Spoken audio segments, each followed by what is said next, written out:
Bonsoir à tous et bienvenue aux 19h de la télévision du Burkina. Voici les titres. Barrer la route à la méningite, c'est l'objectif de la campagne nationale de vaccination contre cette maladie. Elle concerne les enfants de 1 à 6 ans, débutée ce 4 novembre. Cette campagne court jusqu'au 10 novembre prochain. Nous irons dans la boucle du monde pour voir comment se déroule cette opération. Et puis, leaders d'opinion et acteurs du système éducatif du Sahel discutent de la scolarisation de la jeune fille.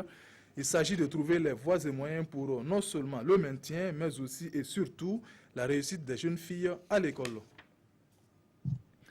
La campagne de vaccination contre la méningite a débuté ce 4 novembre sur tout le territoire national. Elle concerne les enfants âgés de 1 à 6 ans et ce jusqu'au 10 novembre prochain. Dans la boucle du monde, les agents de santé sont mobilisés sur les différents sites de vaccination où tout semble bien se passer. Une de nos équipes est allée faire le constat du déroulement de cette opération. Karim Ouedraogo, Yves Rwamba. De vaccination de rattrapage contre la méningite à méningocoque a débuté comme prévu ce vendredi dans la boucle du Mouhoun. Elle concerne les enfants de 1 à 6 ans. La phase préparatoire a été sans difficulté majeure. Les outils pour la campagne, à savoir les cartes de vaccination, ont été rendus disponibles à temps. Les vaccins sont arrivés dans les districts au moins 10 jours avant même le début de la campagne. Donc toutes les CSPS disposent de vaccins conformément à la cible qu'on doit vacciner. Dans les différents sites de vaccination, tout se passe bien dans l'ensemble. Mais l'affluence diffère d'un site à un autre. On a commencé avec un peu de difficulté parce que les élèves étaient en classe. Voilà, ils viennent de sortir, on a déjà dit d'attendre la récréation. Donc on vient de commencer, mais il n'y a pas de problème en tout cas, pour le moment. Oui, il y a la mobilisation. Il y a d'autres même qui ont dépassé la 30 d'âge, mais qui veulent. On n'a pas eu d'enfants jusqu'à présent. C'est une campagne qui concerne les enfants de 1 à 6 ans, dont la majeure partie des cibles sont pratiquement aujourd'hui à l'école. Nous allons espérer peut-être demain samedi avec le week-end. Entre 2010, date de la dernière campagne de vaccination contre la méningite, et 2016, la boucle du Mouhoun a enregistré un cas parmi les 4 détectés au Burkina. Le cas qui a été enregistré dans la boucle du Mouhoun, notamment dans le district sanitaire de Tougan, était un enfant qui venait de la Côte d'Ivoire et qui n'avait pas bénéficié en tout cas de cette vaccination et qui est rentré avec ses parents. Et malheureusement, l'enfant est décédé. Jusqu'à aujourd'hui, on n'a pas encore enregistré de cas de méningite à méningo A. La durée de protection de ce vaccin contre la méningite est de 10 ans. À l'Est, la coalition régionale de lutte contre la violence à l'égard de la gente féminine multiplie ses actions pour venir à bout du phénomène. À travers son projet Nous Pouvons, elle mène des activités d'information et d'échange dans 3 localités du Gourma en vue de susciter l'adhésion des populations à la lutte contre les mutilations génitales féminines. Retour sur la séance de Tangaï dans la commune de Diabo avec Alassane Kendrebeogo et Mahamadi Ouedraogo. Les violences faites à l'encontre de la jeune féminine demeurent une triste réalité à l'est du Burkina, malgré les multiples luttes engagées par le gouvernement et ses partenaires. Je suis mariée. À l'heure là, je suis chez mes parents maintenant parce qu'on ne s'est pas attendu. C'est frappé, sorti. Même au niveau de nourriture, on refuse. Au niveau des rapports sexuels, tout ça. Pour amoindrir un tant soit peu ce phénomène qui entrave l'épanouissement des femmes et des filles, la coalition régionale de lutte contre ces pratiques a décidé de saisir le taureau par les cornes. Elle vient de lancer sa vaste campagne de sensibilisation dénommée Nous Pouvons en vue de mieux endiguer ces problèmes de maltraitance de la femme. La campagne Nous Pouvons, c'est-à-dire c'est une action qui permet de déclencher une réaction de personne en personne afin de laisser tomber, de lutter contre les violences faites aux femmes et aux filles. Pendant 2 jours, les populations des communes de Tibga et de Diabo se sont appropriées des stratégies de lutte et d'éradication des violences faites à l'égard de la femme et de la jeune fille. À travers cette campagne, nous avons appris que les violences faites à l'endroit de la femme et de la fille détruisent la société. Nous prenons dès maintenant l'engagement à faire passer massivement ce message dans nos mosquées, nos églises et dans les autres lieux de culte pour que ces pratiques néfastes cessent dans notre communauté. Selon cette structure associative de lutte contre les sévices corporels faite à l'autre moitié du ciel, L'excision et les mariages précoces sont les violences les plus récurrentes dans la région de l'Est.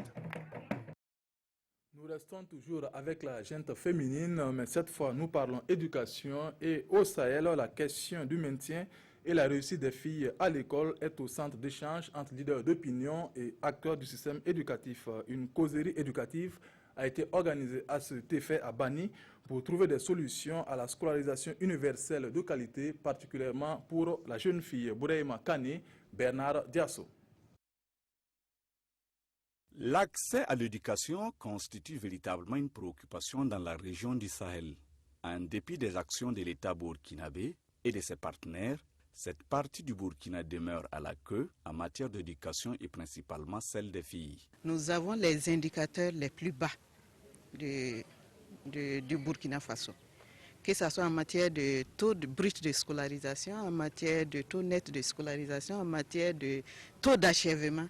Les indicateurs du Sahel sont les plus bas du pays. D'où la nécessité de réunir ces acteurs clés du système éducatif, ces leaders d'opinion et ces responsables d'associations de développement en vue de discuter de la question et trouver des solutions pour une scolarisation universelle de qualité et particulièrement pour la jeune fille. Ce que nous attendons donc de ces participants-là, c'est qu'ils s'engagent véritablement. Ils s'engagent franchement à accompagner, n'est-ce pas, les initiatives, n'est-ce pas, du gouvernement, donc de promouvoir le droit à l'éducation dans notre pays. À l'occasion des communications sur l'état des lieux de l'éducation dans la région du Sahel et les facteurs socio-culturels qui rencontrent cette éducation ont été présentés aux participants. La causerie éducative s'est tenue sous le thème « L'effectivité du droit à l'éducation des filles », un défi majeur à relever par tous les acteurs. Planète Enfant et Planète J'aime lire, voici deux magazines éducatifs destinés aux scolaires de 5 à 13 ans, édités par Bayard Afrique. Ces magazines pour enfants créés en 2009 sont diffusés dans les pays francophones au sud du Sahara. Comment travaille la rédaction de Planète Jeune installée à Ouagadougou? La réponse avec Issa Kafando et Bouma Ernest Nebier. Après quelques années d'absence, Planète Enfant est de retour en Afrique au grand bonheur des tout-petits. Il revient cette fois-ci avec une coloration purement africaine. La direction de Bayard Afrique, qui pilotait le magazine depuis la France, a décidé de l'implanter définitivement en Afrique avec pour siège Ouagadougou. Mais on poursuit avec Planète Enfant parce que c'est un sacerdoce pour nous et c'est un honneur pour nous en tout cas de contribuer au développement de l'intellect, mais aussi de l'être en fait de l'enfant africain dans son environnement. C'est la ligne éditoriale en fait de Planète Enfant. On parle de l'enfant africain en tant qu'humain dans un monde plus globalisé pour qu'il ait une valeur, un sentiment de valeur pour lui-même, mais qu'il sache en fait se positionner dans le monde qui l'entoure. Informer, distraire et construire sa personnalité, ce sont là les objectifs de ce magazine destiné aux enfants. On trouve différents types de sujets traités différemment. On a du documentaire, on a de la bande dessinée, on a des tests linéaires et on a aussi des thématiques, on a de l'histoire, de la science, de la géographie, de la botanique. En tout cas, c'est suffisamment diversifié pour que l'enfant, à chaque rendez-vous, retrouve tous ces éléments-là, mais traités différemment et selon les besoins de son âge. Planète Enfant est un bimestriel créé en septembre 2009. Il permet non seulement aux enfants de renforcer leur culture générale, mais aussi de participer à des jeux concours. Le président du Conseil régional du Sud-Ouest a entamé une tournée dans les communes de sa région pour échanger avec les services déconcentrés de l'État ainsi que les populations à Boussoukoula et Bati. Les préoccupations soulevées par les habitants concernent la santé et l'éducation, entre autres Madou Wedraogo, Isiaka Nana. Le président du Conseil régional du Sud-Ouest face aux services techniques déconcentrés de Boussoukoula et de Bati dans la province du Nobiel. Des échanges à bâton rompu qui ont sans doute permis aux premiers responsables du Conseil régional de toucher du doigt les véritables goulots d'étranglement qui entravent le développement du Sud-Ouest. De façon générale, c'est des préoccupations de désenclavement, des préoccupations d'ordre éducatif, et dans le domaine d'eau potable et dans le domaine agricole, tel que par exemple les aménagements de bas-fonds. En tout cas, il y a tant de préoccupations que nous avons évoquées ensemble. Et pour Marcel Da, certaines difficultés trouveront solution dans la mise en œuvre du PNDS, le plan national de développement économique et social du président du Faso. Il y a beaucoup de préoccupations qui ont été posées.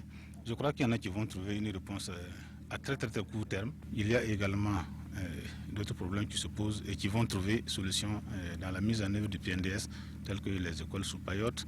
Il y a le problème des infrastructures, les routes, il y a la condition de précarité, les situations difficiles dans lesquelles travaillent les agents de santé. Le développement de la région du Sud-Ouest passe par le développement de toutes les communes et pour ce faire, le président du Conseil régional du Sud-Ouest appelle l'ensemble des populations au travail.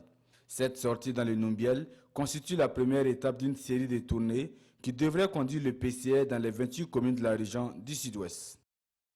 Nous allons cette fois au nord où 32 nouveaux diplômés, dont 12 filles, viennent de finir leur apprentissage au centre de formation agricole et artisanale. Nantis de connaissances, à même de servir sur le plan régional et national, ils ont effectué leur sortie à Tangaï. La formation est à mettre à l'actif de l'association Formation Développement Ruralité, Oumou Sissé.